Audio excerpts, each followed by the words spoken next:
Honorable Member Dr. Sarfraz Ahmed. Not present. Honorable Member Shriman Harsh Vardhan Shringla.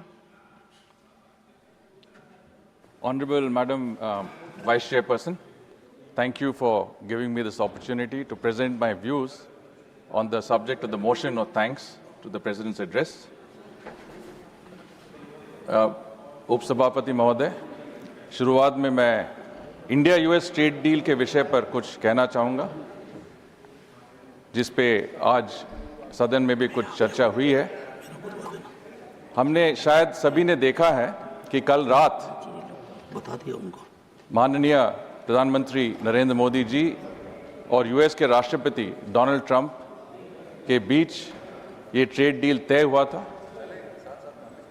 कुछ ही दिन पहले हमारे देश ने ईयू के साथ एक मदर ऑफ ऑल डील्स भी तय किया था, और ये दो डील्स अगर हम देखें तो इससे हमारे एक्सपोर्टर्स को, हमारे स्मॉल स्केल इंडस्ट्रीज को और हमारे मजदूरों को, किसानों को एक 60 ट्रिलियन डॉलर्स का हाई वैल्यू मार्केट में एक्सेस मिलता है। और इसके लिए मैं हम सभी के तरफ से आदरणीय प्रधानमंत्री नरेंद्र मोदी जी का हृदय से धन्यवाद करता हूं और बहुत बहुत बधाई भी देता हूं। माननीय उपसभापति महोदय जी, मैं इस इंडिया यूएस ट्रेड डील के महत्व पर कुछ मात्र बिंदु देना चाहता हूं। अगर ये 18% का जो हमें टैरिफ दिया गया है, ये अगर हम देखें तो जितने भी हमारे वैश्विक तौर पे व्यापार में जो कंपेटिटर्स हैं, उनका हमारे से ज़्यादा टैरिफ है। और मैं आपको कुछ उदाहरण देता हूं। हमारा टैरिफ 18% है, ब्राज़ील का 50% है, चीन का 37% है, south Africa 30%, Vietnam 20%, Bangladesh 20%, Malaysia 19%, Pakistan 19%, Indonesia 19%। इसका मतलब ये है कि जितने भी हमारे कंपटीटर्स हैं इंटरनेशनल मार्केट में, उनसे हमारा टैरिफ कम है। और ये कंपैरेटिव एडवांटेज हमारे हाई मतलब लेबर इंटेंसिव जो इंडस्ट्रीज़ हैं, चाहे कि वो तिरुपुर और कोयम्बटूर में हो, चाहे कि वो कोची में हो या सूरत में हो या लुधियाना या सिलीगुड़ी में हो, जितने भी हमारे इंडस्ट्रीज़ हैं जो make in India small scale industries हैं, लेबर इंटेंसिव इंडस्ट्रीज़ हैं, उनको एक बहुत ही बड़ा मार्केट एक्सेस करने का मौका मिल रहा है। यूएस का एग्जाम्पल लीजिए। अभी हमारा द्विपक्षीय व्यापार यूएस के साथ 312 बिलियन डॉलर्स का है, 212 बिलियन। और मैं समझता हूं कि इस साल के अंत तक ये 300 बिलियन डॉलर्स हो जाएगा। और ऐसे देखते हुए 2 साल में हमारा जो लक्ष्य था 500 बिलियन डॉलर्स का, वो भी हम अटेन कर पाएंगे।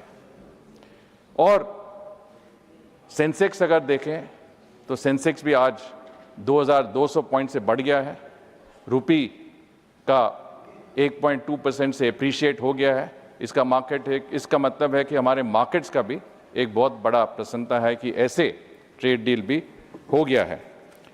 दूसरा, अगर आप देखें तो हमने अपना टाइम लेके ये डील नेगोशिएट किया। हालांकि काफ़ी दबाव सरकार के ऊपर आए, विपक्षी दलों के साइड से, डोमेस्टिक इंडस्ट्री के साइड से, अंतर्राष्ट्रीय तौर से, पर सरकार कभी हिली नहीं इस पर, क्योंकि हमारे जो प्राथमिकता है और प्रधानमंत्री मोदी जी का नीति है, ये है कि इंडिया फर्स्ट। और इसमें जो एग्रीकल्चर है, जो डेयरी है, इस सेक्टर्स को सुरक्षित रखने के लिए हमें टाइम चाहिए था। और मैं यूएस का जो राजदूत अभी आए हैं, उनका भी काफ़ी योगदान हुआ है हमारे द्विपक्षीय मतलब रिश्तों के बारे में। इन्होंने ये बताया कि हमने छोटे छोटे देशों से जो डील कंक्लूड कर लिया है, जल्दी ही किया, पर जो बड़े देश हैं जैसे कि चीन है, रूस है, भारत है, इनसे तय करने में टाइम लगेगा, क्योंकि ये कॉम्प्लेक्स अरेंजमेंट्स हैं, बहुत सारे सेक्टर्स हैं, बहुत सारे इश्यूज हैं, मुद्दे हैं जो हमें इसमें ख्याल रखना चाहिए।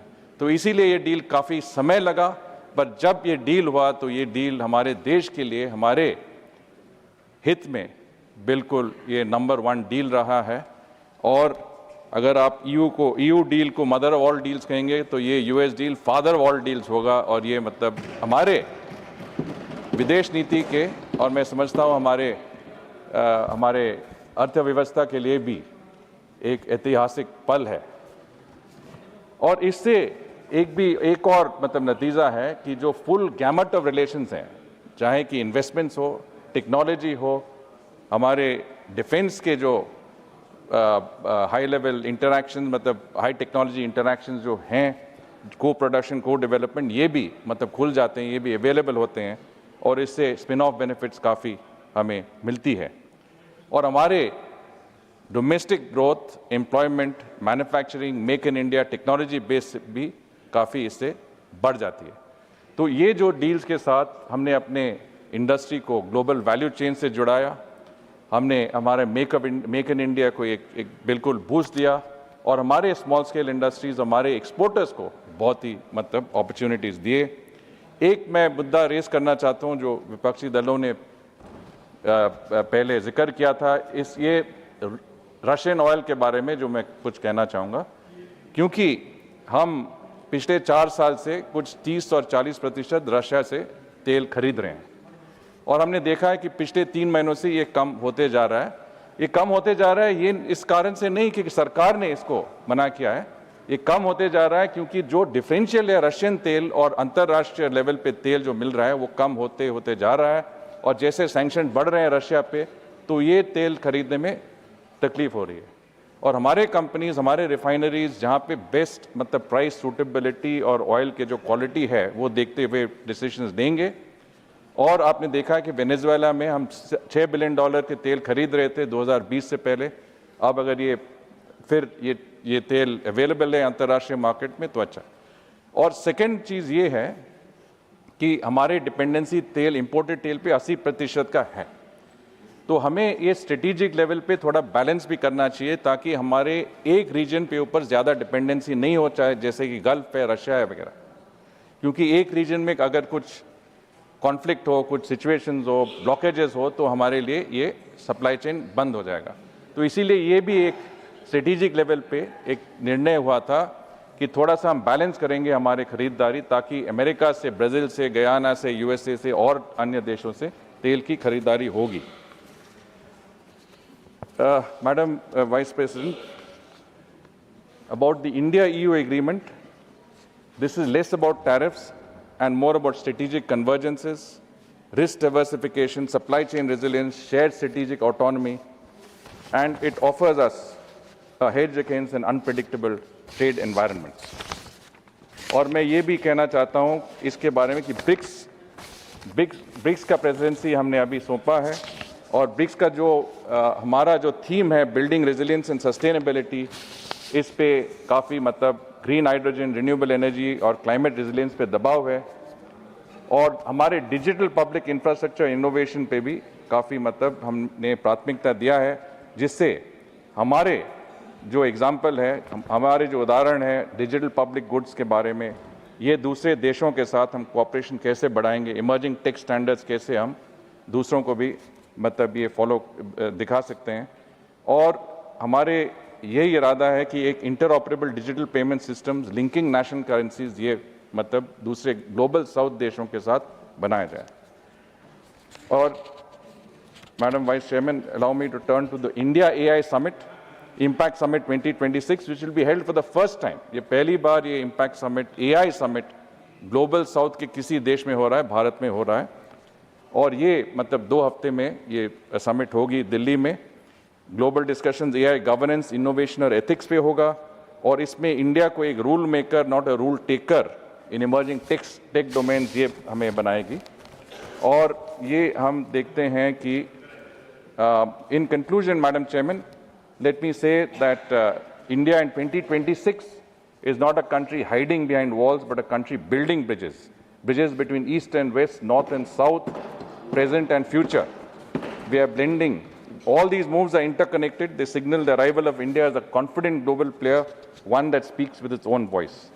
The President's address has captured this ethos eloquently, and today I humbly expand on it with specifics to borrow a phrase.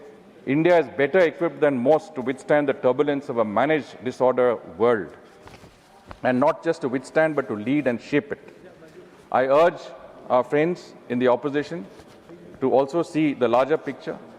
The initiatives referred to by the Honorable President are not just random or elite-centric. They are part, just a minute, Madam. They are part of a strategic blueprint for India at 100, securing our rightful place in the world for the benefit of every Indian. So I would say that please join us in strengthening this blueprint of a Nai Bharat rather than fulminating in from the sidelines. As a parliamentary democracy, we can have spirited debates, but when India engages the world, let us do so in one voice as one team, Team India. Honorable Chairperson, Madam, I strongly support the motion of thanks in the President's address. Let us carry this vision forward. India is on the rise, and through this, and we will rise responsibly, resiliently, and resolutely. Thank you very much. Namaskar. Jai Hind. Honorable Member